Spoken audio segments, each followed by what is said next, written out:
Seperti pembelaan seekor beruang jantan terhadap anaknya yang masih kecil dan yang sedang menghadapi bahaya dalam film The Bear, demikianlah kita memerlukan pertolongan Tuhan dalam hidup kita. Pertanyaannya, bersediakah Tuhan menyertai dan berada dekat dengan kita? Dengan memahami 3 aspek dari relasi yang akrab antara Tuhan dan umatnya, kita akan melihat jaminan dari penyertaan Tuhan dalam hidup kita. Penyertaannya yang memungkinkan kita menghadapi terpan gelombang kehidupan dengan berkemenangan. Allah bukan sekedar bersedia untuk menjalin relasi, namun Ia ingin tinggal dekat dengan kita. Bapak Ibu Saudara sekalian, selamat berjumpa kembali di ibadah Gereja Kristen Perjanjian Baru Fajar Pengharapan. Bagi Anda yang rindu mengalami suasana ibadah yang baru dan penuh berkat, Anda dapat menghadiri ibadah umum setiap hari Minggu pukul 5 sore di Jalan Pasir Koja 58. Ibadah ini juga disertai dengan ibadah anak. Mari kita mengundang saudara, teman, dan rekan sekerja untuk turut beribadah bersama-sama di gereja kita. Alami kesegaran dan pemulihan rohani melalui pertemuan doa Oasis setiap hari Rabu pukul 10 pagi secara on-site di Jalan Pasir Koja 58. Bagi jemaat yang memerlukan dukungan doa, para penatua dan tim doa akan mendoakan Anda secara khusus. Segera miliki Alkitab Bahasa Indonesia Terjemahan Baru edisi kedua yang diterbitkan oleh Lembaga Alkitab Indonesia atau LAI. Alkitab edisi kedua ini lebih akurat dan lebih mudah dipahami, sehingga akan membantu Anda untuk lebih mengenal Allah dan mengerti akan kehendak-Nya. Anda dapat memilikinya dengan memesan melalui nomor WhatsApp 0811 588 580. Persediaan terbatas. Bila Anda sedang mengalami pergumulan dan kesukaran, jangan berputus asa, karena Tuhan tidak pernah meninggalkan anak-anak-Nya. Dia berjanji untuk menolong kita mengatasi setiap permasalahan dengan kuasa-Nya yang ajaib.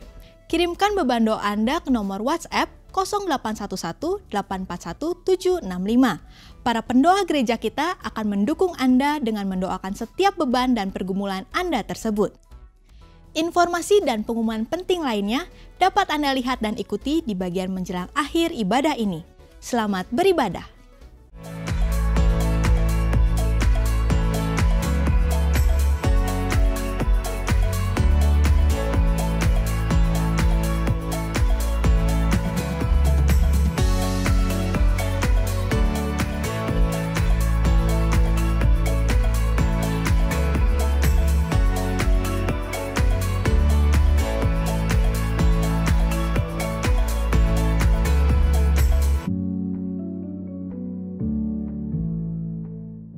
Kalau saudara pernah menyaksikan film layar lebar dengan judul The Bear, Sang Beruang, mungkin saudara masih ingat bahwa film tersebut diawali dengan peristiwa tragis, yaitu tentang seekor anak beruang yang ditinggal mati oleh induknya karena sang ibu tewas tertimpa oleh batu-batuan yang longsor.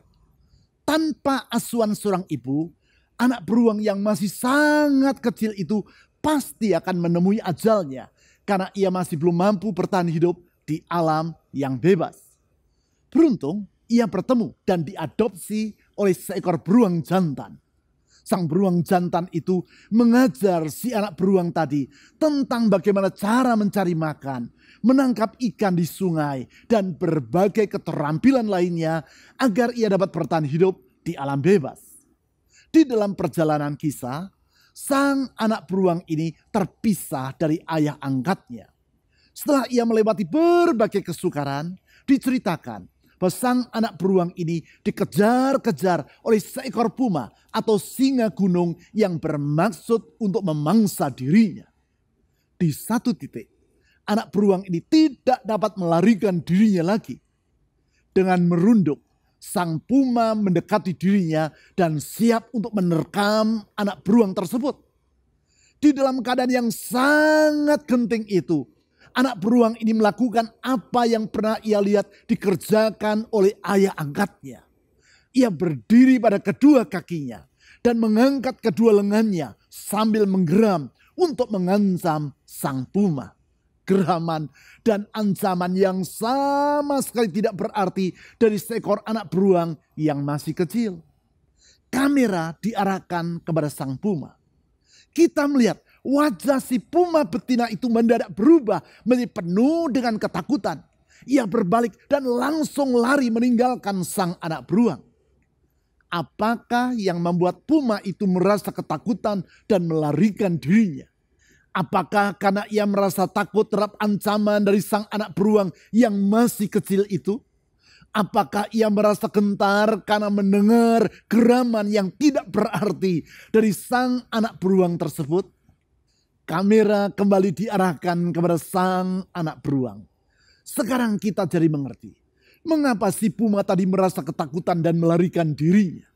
Ternyata di luar pengetahuan dari sang anak beruang, di belakang dirinya dengan jarak sekitar 2 meter, berdiri seekor beruang jantan, ayah angkatnya. Sang beruang jantan itu berdiri pada kedua kakinya, mengangkat kedua tangannya, menyeringai dan mengancam sang puma yang hendak menerkam anaknya. Beruang jantan tadi, ayah angkat dari sang anak beruang, sedang melindungi anaknya yang masih kecil itu.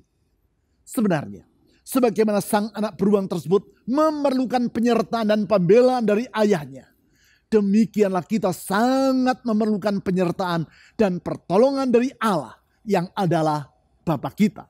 Di tengah berbagai kesukaran dan tantangan kehidupan ini, pembelaan Tuhan itu sangat kita perlukan. Memang tak dapat dipungkiri bahwa pada hari-hari ini kita sedang menghadapi berbagai gelombang kehidupan yang menantang.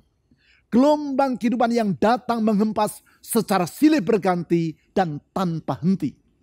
Belum kita benar-benar selesai melewati masa sukar sehubungan dengan merebaknya penyakit ke seluruh dunia selama 3 tahun terakhir. Sekarang kita sudah dihadapkan kepada gelombang kesukaran yang lain, yaitu perubahan iklim ekonomi dan keamanan secara global. Krisis keamanan di Ukraina dan berbagai belahan dunia yang terjadi akhir-akhir ini, suka tidak suka, telah berpengaruh terhadap kondisi ekonomi kita.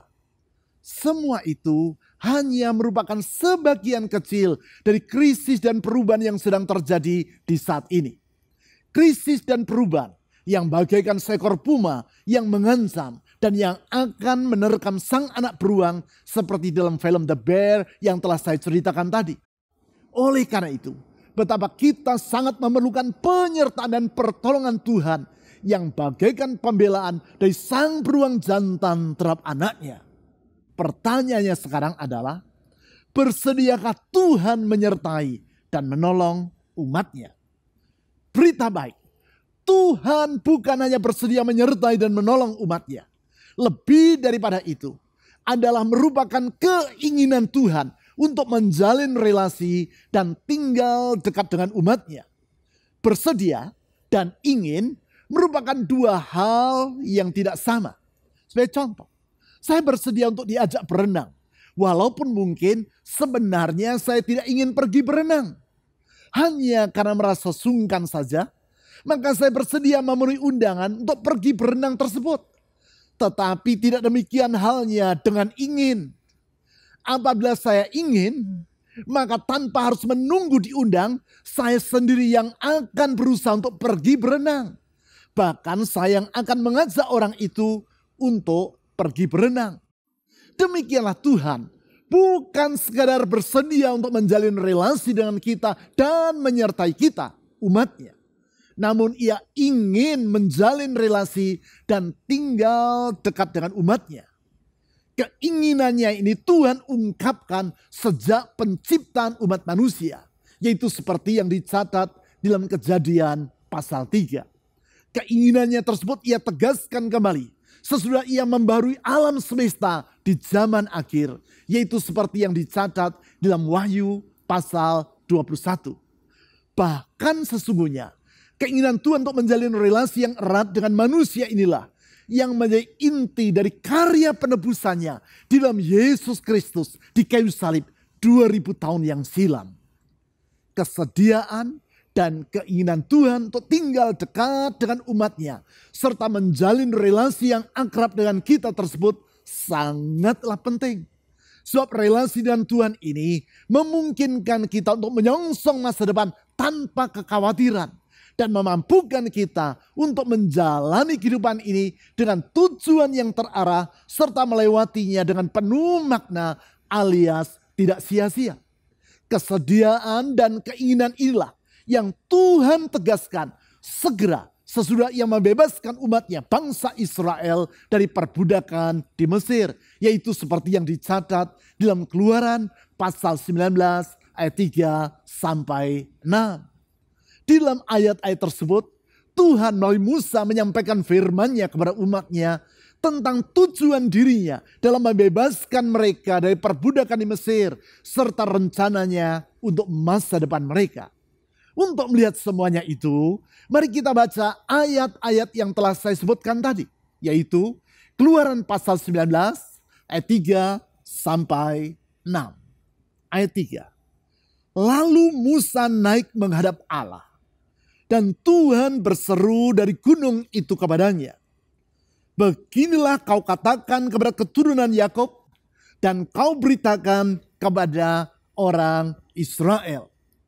Sebagaimana yang telah saya utarakan tadi, sebelum peristiwa yang dicatat di ayat 3 ini terjadi, Tuhan terlebih dulu membebaskan umatnya, bangsa Israel, dari perbudakan di Mesir. Segera sudah itu, tibalah mereka di kaki gunung Sinai. Di sana Tuhan datang menjumpai umatnya. Kemudian sesuai dengan perintah Tuhan dan sebagaimana yang dicatat di ayat 3, naiklah Musa ke gunung Sinai guna menghadap Allah di sana. Lalu Tuhan pun menyampaikan firman-Nya kepada Musa untuk diteruskan kepada bangsa Israel, yaitu sebagai berikut. Ayat 4. Kamu sendiri telah melihat apa yang kulakukan kepada orang Mesir, dan bagaimana aku telah mengangkat kamu di atas sayap Raja Wali dan membawa kamu kepadaku. Ayat 5. Jadi sekarang, jika kamu sungguh-sungguh mendengarkan firman-Ku dan berpegang pada perjanjian-Ku, kamu akan menjadi milik kesayangan-Ku dari antara segala bangsa. Sebab seluruh bumi adalah milik-Ku. Kamu akan menjadi kerajaan imam dan bangsa yang kudus bagiku. Inilah semua firman yang harus kau katakan kepada orang Israel. Di ayat 4 Tuhan mengingatkan bangsa Israel tentang apa yang telah ia lakukan kepada orang Mesir untuk membebaskan umatnya itu dari perbudakan di sana. Selanjutnya di ayat tersebut Tuhan menegaskan tujuan dari tindakannya dalam membebaskan umatnya dari Mesir. Pada umumnya orang beranggapan bahwa tujuan Tuhan dalam membebaskan bangsa Israel dari Mesir adalah untuk membawa mereka ke negeri Kanaan. Pandangan ini tidaklah keliru, namun tidak akurat.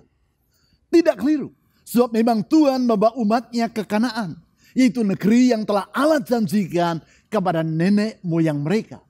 Namun pandangan tersebut tidak akurat atau sepenuhnya benar. Sebab seperti yang ditulis di ayat 4, Tuhan membawa mereka keluar dari Mesir bukan sekadar agar umat yang memasuki dan memiliki negeri Kanaan. Ditegaskan di situ bahwa tujuan Tuhan adalah untuk membawa umatnya kepada dirinya. Saya ulangi, tujuan Tuhan dalam membebaskan umatnya dari Mesir adalah untuk membawa umatnya kepada dirinya. Artinya, yaitu agar umat Tuhan memiliki relasi dengan Tuhan. Pemahaman tentang tujuan Tuhan ini sangatlah penting. Sebab banyak orang yang keliru dalam memahaminya. Banyak orang yang mengira bahwa tujuan Tuhan dalam membebaskan mereka dari dosa dan cengkraman iblis, yaitu yang digambarkan dengan pembebasan bangsa Israel dari Mesir, adalah agar mereka mengalami berkat Tuhan di dunia ini dan nanti mereka akan masuk ke dalam surga. Pandangan ini tidak sepenuhnya benar. Sebab tujuan Tuhan yang terutama, seperti yang telah kita baca di ayat 4 tadi, adalah untuk membawa kita kepadanya, yaitu agar kita memiliki relasi dengan dirinya. Tentang hal ini, Dan dengan memperhatikan firman yang Tuhan sampaikan di ayat 4-6, maka kita dapat mengambil kesimpulan. Apabila kita dapat memiliki relasi yang akrab dengan Tuhan, hal itu adalah karena yang pertama, inisiatif Tuhan. Saya ulangi. Yang pertama, bila kita dapat memiliki relasi yang akrab dengan Tuhan, hal itu adalah karena inisiatif Tuhan. Artinya, bukan karena kita yang terlebih dulu mendambakan relasi yang erat dengan Tuhan. Namun Tuhanlah yang terlebih dulu ingin agar kita berada dekat dengan dirinya. Sejak dari awal penciptaan manusia, Tuhanlah yang berinisiatif untuk membangun relasi dengan manusia yang Ia ciptakan tersebut. Hal ini dipaparkan secara jelas dalam Kejadian pasal 3 ayat 8-9. Yaitu melalui tindakan Allah dalam memanggil Adam dan Hawa yang sedang menyembunyikan diri dari Allah karena keberdosaan mereka. Bukan Adam dan Hawa yang mencari Allah, namun Allah lah yang berinisiatif mencari mereka. Kebenaran tentang inisiatif Allah di dalam menjalin relasi dengan manusia tersebut digambarkan oleh Michelangelo, salah seorang seniman terhebat di sepanjang sejarah dunia, di dalam karyanya, yaitu lukisan yang menghiasi langit-langit Sistine Chapel. Sebagaimana yang saudara ketahui, Sistine Chapel adalah sebuah kapel atau gedung gereja kecil yang terletak di samping Basilika Santo Petrus. Itulah gedung gereja terbesar di dunia yang terletak di Vatikan, kota Roma. Pada langit-langit dari kapel tempat diselenggarakan pemilihan paus atau pemimpin gereja Katolik Roma tersebut, 500 tahun yang lampau, Michelangelo melukiskan 9 peristiwa di dalam kitab Kejadian. Di antaranya yaitu peristiwa penciptaan Adam.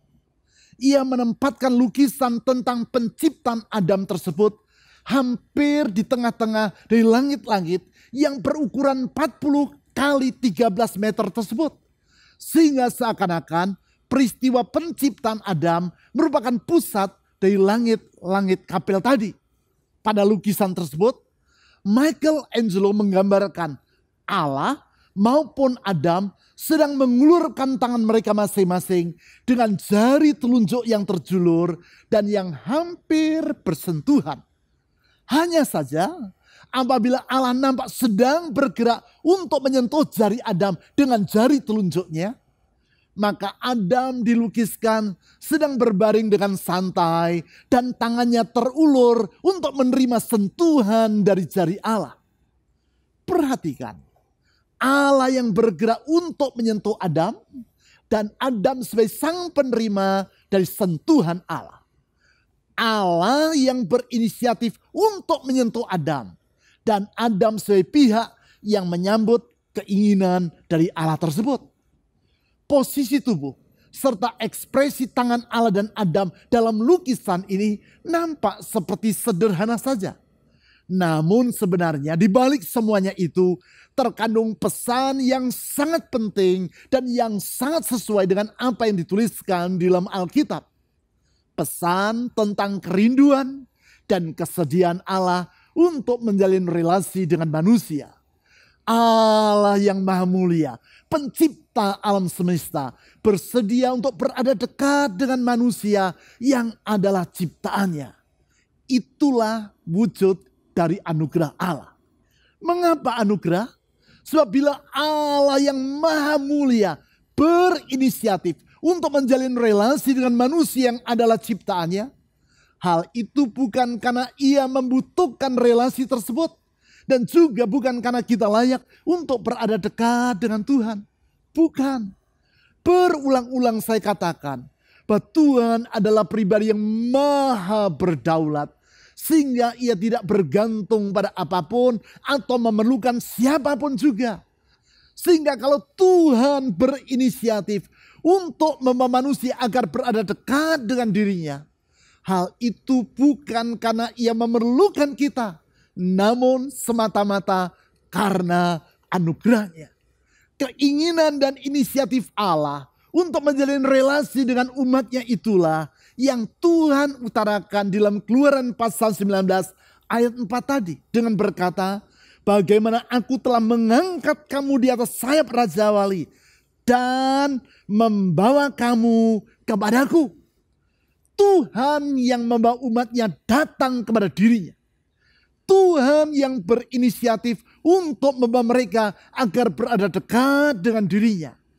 Tuhan yang di dalam anugerahnya meraih manusia agar memiliki relasi yang akrab dengan dirinya. Sehingga dengan demikian kita dapat berkata bahwa sesungguhnya Tuhan bersedia dan ingin menjalin relasi serta tinggal dekat dengan kita, umatnya. Keinginan yang patut kita syukuri dan yang membangkitkan pengharapan dalam hidup kita.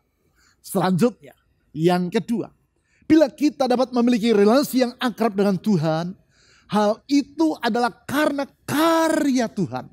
Saya ulangi, yang kedua, bila kita dapat memiliki relasi yang akrab dengan Tuhan, hal itu adalah karena karya Tuhan. Dan artinya bukan karena usaha kita. Prinsip ini penting untuk dipahami. Sebab itulah makna yang lebih jauh dari anugerah. Berulang-ulang telah saya utarakan. Bahwasanya anugerah adalah kebaikan Tuhan yang kita terima. Bukan karena kebaikan kita dan bukan karena usaha kita. Bukan usaha kita. Tetapi karena karya Allah yang berinisiatif untuk melimpahkan kebaikannya kepada kita. Makna dari anugerah ini terlihat di dalam karya keselamatan yang Allah kerjakan bagi kita. Patut diingat, apabila kita diselamatkan dari dosa dan hukuman dosa, maka keselamatan tersebut adalah karena kebaikan Tuhan dan bukan karena kebaikan kita. Karena karya Allah dan bukan karena usaha kita. Karena inisiatif Tuhan dan bukan karena inisiatif kita. Tuhanlah yang berinisiatif untuk berkarya guna menyelamatkan kita. Yaitu dengan datang ke dunia dalam keadaan sebagai seorang manusia dan mengorbankan dirinya sampai mati di kayu salib. Karya Allah dalam menjalin relasi dengan manusia ini diutarakan oleh Michelangelo dalam lukisannya tadi. Dengan menggambarkan perbedaan postur tubuh Allah dan postur tubuh Adam. Allah digambarkan sebagai pribadi yang bergerak mendekati Adam. Dengan diiringi oleh para kerubim atau para malaikat yang berada di sekeliling dirinya. Sedangkan Adam dalam posisi duduk bersandar untuk menerima uluran tangan Tuhan. Allah yang bertindak, Allah yang berkarya, dan Adam sebagai pihak yang menerima karya Allah. Sungguh suatu lukisan yang mengandung makna yang penting dan pesan yang tepat. Tindakan Allah dalam menyelamatkan umatnya dan menjalin relasi dengan mereka ini sejajar dengan tindakan yang ia lakukan dalam membebaskan umat Israel dari perbudakan di Mesir. Hal tersebut Tuhan utarakan di dalam Keluaran pasal 19 ayat 4 tadi, yaitu dengan berkata, kamu sendiri telah melihat apa yang kulakukan kepada orang Mesir. Dan bagaimana aku telah mengangkat kamu di atas sayap Raja Wali dan membawa kamu kepadaku. Perhatikan, di dalam satu ayat ini diutarakan 3 kata kerja yang menggambarkan 3 tindakan Allah agar terjalin relasi antara dirinya dan umatnya. Ketiga kata kerja tersebut adalah yang pertama, yaitu lakukan. Yang kedua, yaitu mengangkat. Dan yang ketiga, yaitu membawa. Yang pertama, apa yang ia lakukan kepada orang Mesir untuk membebaskan umatnya dari perbudakan. Di dalam hal ini, yaitu dengan menurunkan berbagai tulah atas bangsa Mesir. Dan dengan demikian, ia memaksa Firaun agar membiarkan umatnya keluar dari negeri perbudakan tersebut. Selanjutnya yang kedua, yaitu bagaimana ia mengangkat umatnya di atas sayap Raja Wali. Tindakan ini dijelaskan oleh Musa dalam Ulangan pasal 32 ayat 11-12 sebagai tindakan Allah dalam menuntun umatnya di padang gurun. Tindakan-tindakan tersebut antara lain dicatat dalam Kejadian pasal 12 sampai 18. Yaitu dengan membelah laut Tebrau, memberi minum umatnya, menurunkan makanan yang disebut sebagai mana bagi mereka. dan menolong umatnya dalam mengalahkan bangsa Amalek yang bermaksud untuk memerangi mereka. Kemudian yang ketiga, yaitu membawa umatnya kepadanya. Semuanya itu menggambarkan apabila umat Tuhan dapat memiliki relasi dan berada dekat dengan Allah. Hal itu semata-mata adalah karena karya Allah. Dan kalau itu adalah karena karya Allah, maka relasi kita dengan Tuhan bersifat pasti atau secure. Mengapa? Sebab kalau Tuhan yang bekerja dan bertindak, apapun yang ia kerjakan bersifat pasti dan sempurna karena kuasanya tidak terbatas.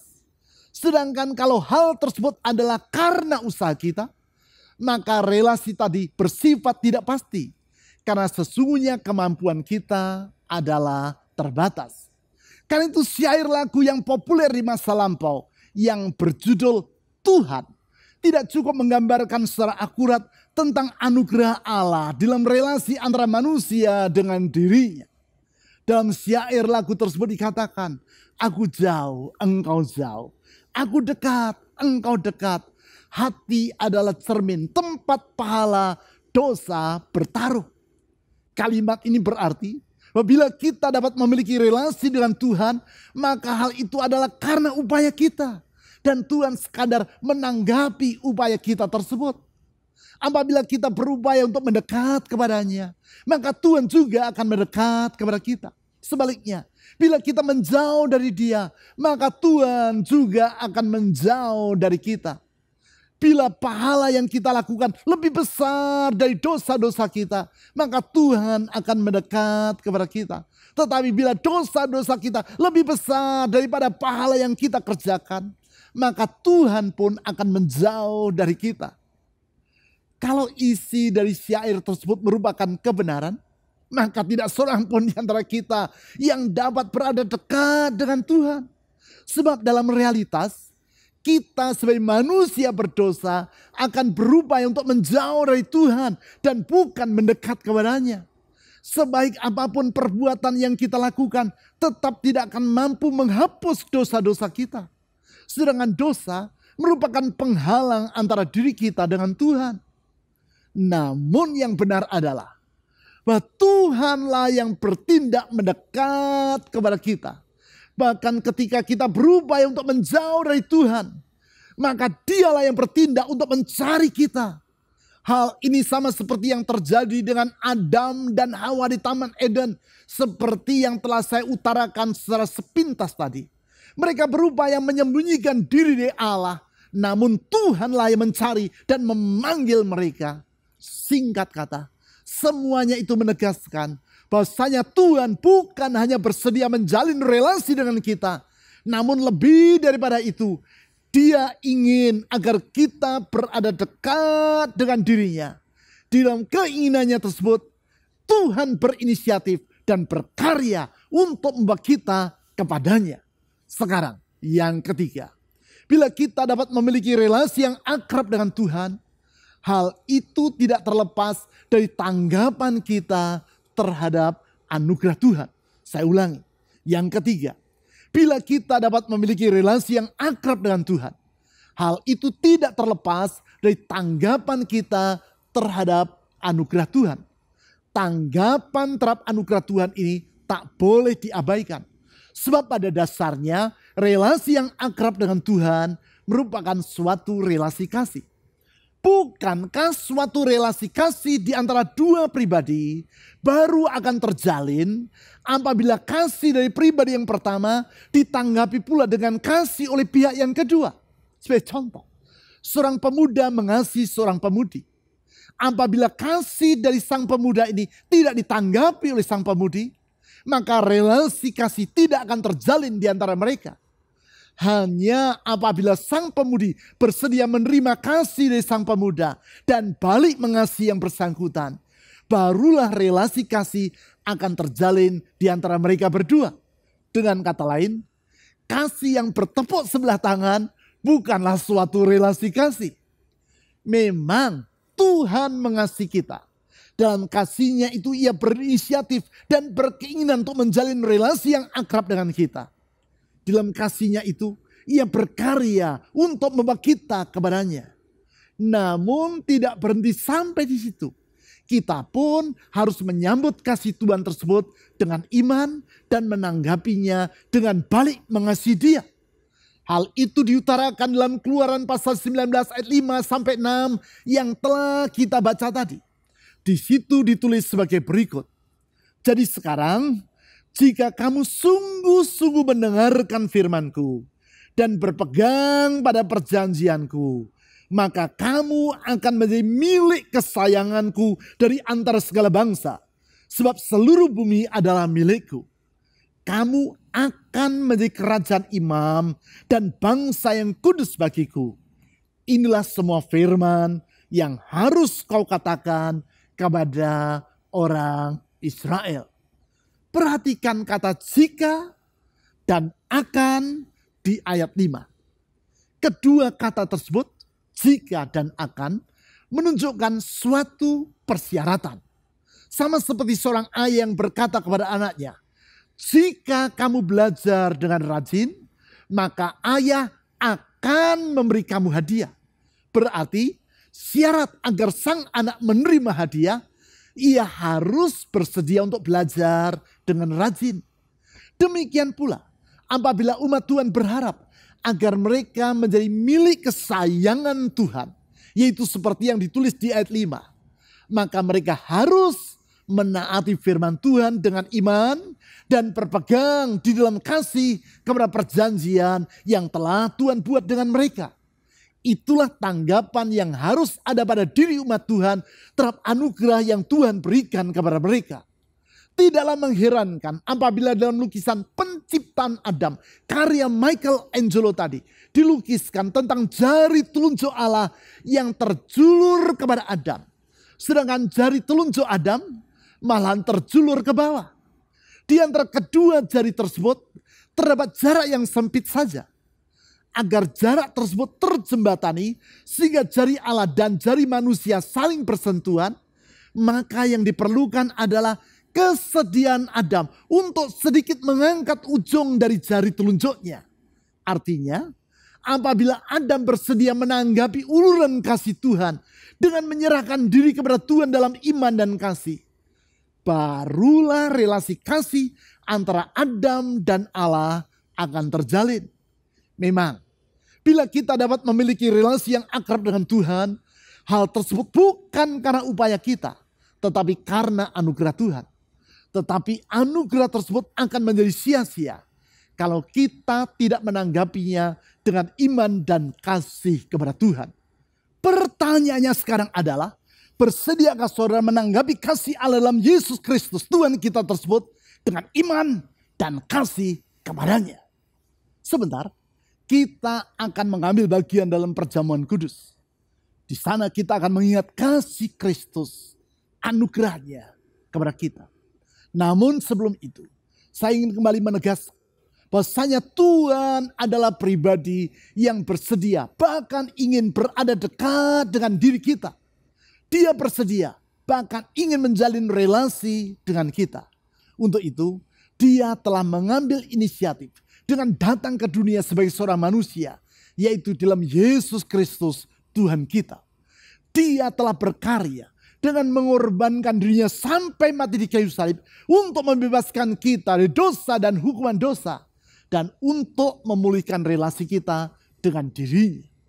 Apabila kita bersedia menanggapi anugerahnya tersebut dengan iman dan kasih kepadanya, maka seperti yang Tuhan janjikan kepada umatnya dalam Keluaran pasal 19 ayat 5 dan 6 tadi, kita pun akan menjadi milik kesayangannya dari antara segala bangsa, serta menjadi kerajaan imam dan bangsa yang kudus baginya. Itulah hidup yang dekat dengan Tuhan. Sedangkan apabila kita berada dekat dengan Tuhan Yesus dan Dia yang menyertai kita, maka Tuhanlah yang akan bertindak untuk membela dan menolong kita. Sehingga kesukaran yang sebesar apapun dan badai kehidupan yang sekuat apapun tidak akan mampu menenggelamkan hidup kita. Sesungguhnya bersama dengan Tuhan Yesus kita akan melakukan perbuatan-perbuatan yang gagah perkasa. Mari kita berdoa. Tuhan Yesus, kami sadar bahwa di tengah badai kehidupan yang menerpa, satu hal yang paling kami perlukan dalam hidup ini adalah penyertaan Tuhan. Sebab kalau Tuhan yang menyertai kami, maka Engkaulah yang akan membela dan menolong kami. Dan kalau Tuhan yang membela dan menolong kami, kasih dan kuasa-Mu tidak terbatas, pembelaanmu nyata, pertolonganmu sungguh terjadi dalam hidup kami. Tuhan, kuasa-Mu tidak terbatas sehingga tiada yang mustahil bagi Engkau. Kasih-Mu tidak terbatas sehingga Engkau bersedia dekat dan menolong kami. Tuhan Yesus, kami percaya akan anugerah-Mu yang begitu besar, yang telah Engkau tunjukkan melalui kerelaan-Mu datang ke dunia menjadi manusia, menanggung sengsara sampai mati di kayu salib bagi kami manusia yang seharusnya dimurkai. Sungguh besar anugerah-Mu, sungguh besar kemurahan-Mu. Kami percaya Tuhan bahwa di dalam semua itu ada jaminan akan masa depan kami. Sehingga apapun yang kami hadapi, kami tidak perlu khawatir. Di dalam Tuhan Yesus, di dalam penyertaan Tuhan, di dalam pertolongan Tuhan, ada pengharapan. Saya berdoa sekarang, ulurkan tangan kasih dan kuasa-Mu, membuka jalan di saat tiada jalan, membentangkan pengharapan, menyembuhkan dan memulihkan. Karena sesungguhnya mujizat Tuhan tidak pernah berakhir. Tuhan Yesus, ke dalam tangan-Mu dan di dalam nama-Mu kami telah berdoa. Amin.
Saudara-saudari, hari ini kita yang percaya kepada Tuhan Yesus akan mengingat kasih dan anugerah Tuhan dengan mengikuti perjamuan kudus.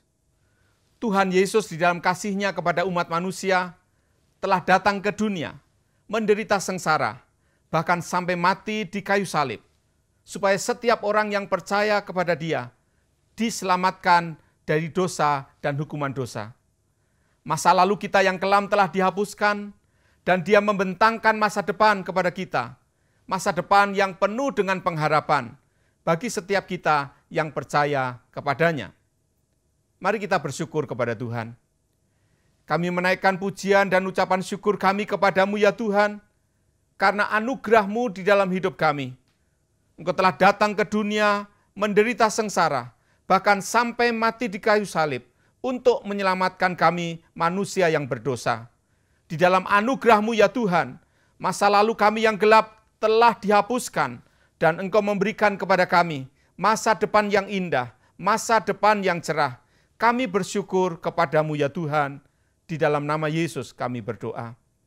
Saudara-saudari, mari kita mengambil roti, mengucap syukur kepada Tuhan. Dan malam pada waktu Yesus mau diserahkan, Dia memanggil para murid-Nya, mengambil roti, mengucap syukur atasnya, dan berkata, "Inilah tubuhku yang diserahkan bagi kamu. Makanlah menjadi peringatan akan aku." Dengan ucapan syukur kepada Tuhan, mari kita makan roti perjamuan kudus bersama-sama di dalam nama Tuhan Yesus.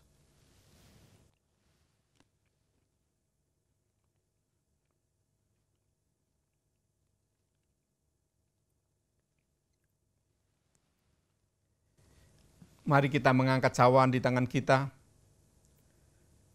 Kemudian Yesus mengambil cawan sesudah makan lalu berkata, "Cawan ini adalah perjanjian baru yang dimeteraikan oleh darahku. Minumlah menjadi peringatan akan aku." Dengan ucapan syukur kepada Tuhan dan meyakini berkat-Nya atas setiap kita, mari kita minum bersama-sama di dalam nama Tuhan Yesus. Segala puji syukur bagimu, ku tinggikan namamu selalu, kemuliaan hanya bagimu, terpujilah namamu, segala syukur bagimu, ku tinggikan namamu selalu, kemuliaan hanya bagimu, terpujilah namamu.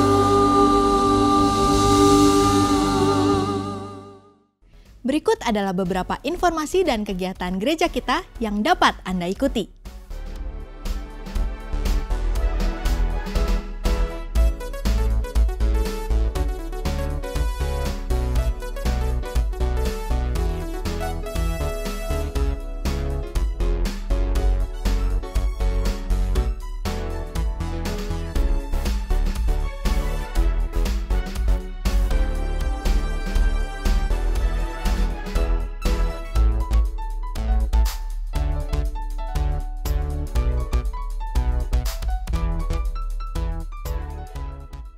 Persembahan dan persepuluhan sebagai ungkapan kasih dan syukur kita kepada Tuhan dapat Anda berikan dengan memasukkannya ke dalam kotak persembahan atau melalui rekening bank atau dengan cara men-scan QR Code dengan menggunakan aplikasi dompet digital.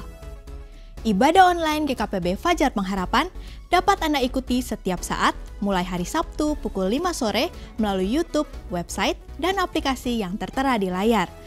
Berbagai informasi penting lainnya dari gereja kita dapat Anda ikuti melalui website www.fajarpengharapan.net atau melalui aplikasi GKPB Fajar Pengharapan serta Instagram GKPB Fajar Pengharapan. Bapak, Ibu, Saudara sekalian, sehat selalu dan sampai jumpa minggu depan.